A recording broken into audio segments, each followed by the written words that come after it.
mean, nobody anticipates, I mean, certainly before the Revolution, but even in as late as 1788, 89, nobody anticipates the Cotton Revolution. No, that was nobody saw that. Nobody saw that one coming. Gosh, I can remember a while back as an undergraduate, somebody arguing in our history class at Davidson that it's all the fault of Eli Whitney. It's all at Yankees' fault. It's all Eli Whitney and his Yankee invention of the cotton gin, despite the fact that gins had come into existence elsewhere. But that did make what was a not profitable crop, because people had you try to sit there and pick the seeds out of upland cotton, and you end up with more lint having to be discarded attached to the seeds than you do that you can market. And all of a sudden, you've got a crop that any yeoman farmer can grow, and this is what transforms South Carolina's backcountry, or as they would then call the middle and upcountry, into plantation territory. Because, you know, in 3 or 4 years, you could get back your investment on a slave, then you could buy another one, another one, another one. With the exception of one district in 1860, there was at least a planter who owned 100 slaves in every district of South Carolina.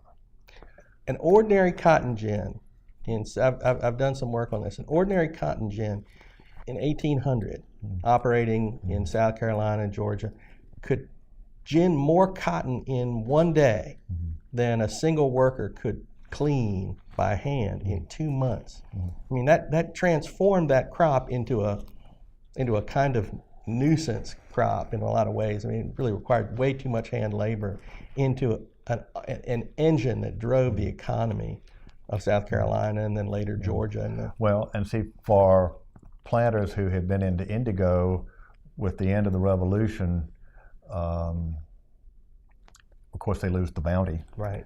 But also it's the beginning of chemical dyes being developed for the textile industry.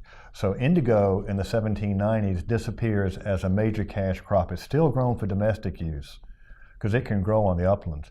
But the rice market, it's not just the British Empire now. You can ship to anywhere. You know, Italy's a big rice market, Spain, Portugal. So rice looks like its future is going to be there forever. It begins to dim in the 1850s with rice growing in Burma and India as part of the British Empire, competition for American rice. But in 1783, the future for, we'll rebuild the rice, and they were already beginning to figure out how to do it on a large scale with the development of using the tidal flow of the rivers to flood the fields, very ingenious methods.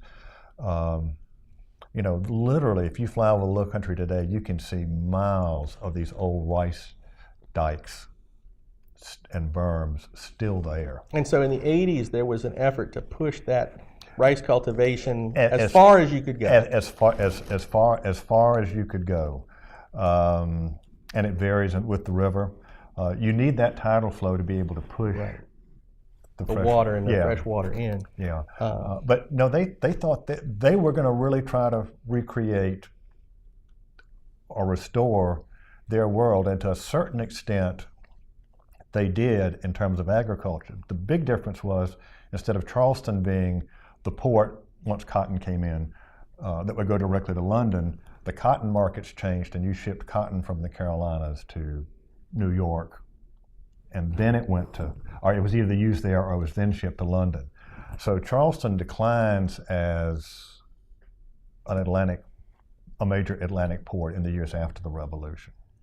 And this has world implications. I mean, it's not only the invention of the cotton gin, but the automated looms and that the British are developing just at the moment. I mean, it's one of the history's great and in many ways tragic coincidences where the technology to exploit cotton came in the 1780s and 90s at just the time when the American Revolution opened up all this enormous interior of the South.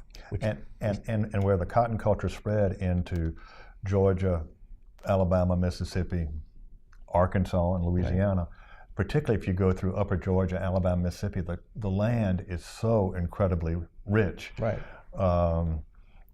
in the debate over nullification and the tariffs, a South Carolina politician jibed at Calhoun and others and said, "You may nullify the tariffs, but you may not nullify the soils of Alabama and Mississippi." It was an economic argument.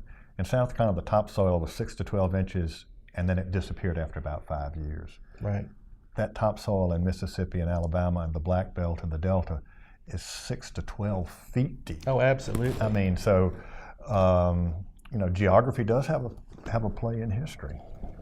And all of this is these are the unanticipated consequences of the revolution. Yeah. And you wouldn't have had the ferment that led to these economic changes. Eli Whitney wouldn't have come south. Mrs. Green wouldn't have had a plantation for him to be. The entire story could have been entirely different. Britain could have gotten the cotton to drive the looms of the Industrial Revolution from India. They tried, but Southern cotton turned out to be much more economical. This is not a story that is peculiar, I think, or provincial in any sense. Transformation of South Carolina in this era. Well, now, we've talked a lot about the grandees, and I just want to jump back a minute to the proprietary period. South Carolinians in the Revolution referred to their forefathers in 1719 who had overthrown the proprietors. North Carolina didn't take part in that, but South Carolina, they actually had a coup d'etat and asked the royal government to come in. And the men of 75, 76 referred to 1719.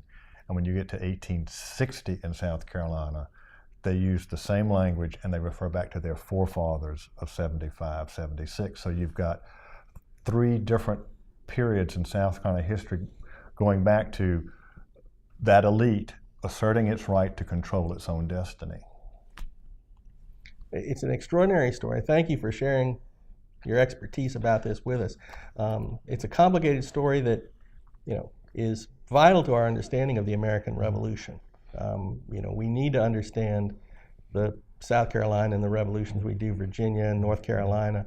The story of the American Revolution has been dominated by study of what happens in Boston and Philadelphia, and to some extent in Tidewater, Virginia. It's a bigger story than that. Well, it actually is, and I think probably the best cartoon, as you know, to come out of the debate over the power of taxation was the ladies of Edenton, North Carolina, and their own boycott of tea. Yes, there is more to American history than just what happened in New England. That's fine, they can have, but it's all part of the bigger picture, and it's a very complex picture. And a fascinating one. Thank you very much. My pleasure.